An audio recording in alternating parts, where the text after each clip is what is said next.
Eating meat creates toxic masculinity, according to a university professor. Eating meat is bad for you, it's bad for the country, and it reinforces gender stereotypes, apparently. Yeah. But it tastes so good. Joining me now, Dr. D'Alessio Parson. Okay, doctor. Why is eating meat bad, really? Well, we have to back up because you, I think at the beginning, just said eating meat creates toxic masculinity. Mm-hmm. The toxic masculinity is already there. It's already there. Does eating meat make toxic masculinity worse? It's one of the ways in which it can reinforce existing kind of social structures, including patriarchy. Well, how does that reinforce social structures where men dominate eating meat?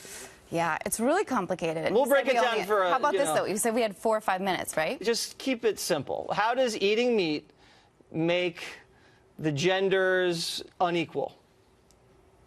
Eating meat holds a lot of symbolism, and it really is too much to explain in 4 minutes.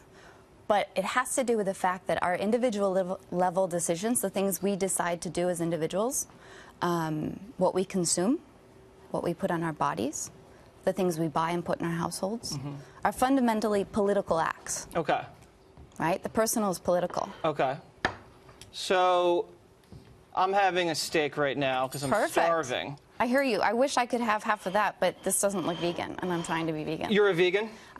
It's really hard because I don't know if I told you I'm from Wisconsin. Okay. And cheese was like one of my favorite things. See, that looks pretty good. That's a little rare, medium rare. Yeah. Is got this some nice dead animal, dead cow hanging on your fork? Is this bad that I'm eating meat? If you go hunting, that's a totally different story, right? The blood's on your hands.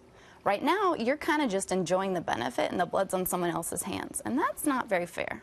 What if they want to hunt meat, or what if they want to raise cattle? Oh, totally. But the idea of killing and taking a life, that we should really deeply consider what that means for us as human beings. You know, people have said you should judge a society by how it treats their animals. And it'd be great if we had universal health care for our animals. Universal health care for animals, that could be expensive. We can afford it, look. Really? Because we're $20 trillion in debt. I got some money. I got this. Do you care more about people or animals? I care about our world, and I think in order for us to achieve a more sustainable future, particularly regarding what's happening with climate change, we need to figure out how the 7.6 billion of us on this planet can be good neighbors. And we're really bad at being good neighbors right now. Okay, so why should I be a good neighbor to a squirrel? Well, you don't have to worry about, if you don't want to worry too much about the squirrel right now,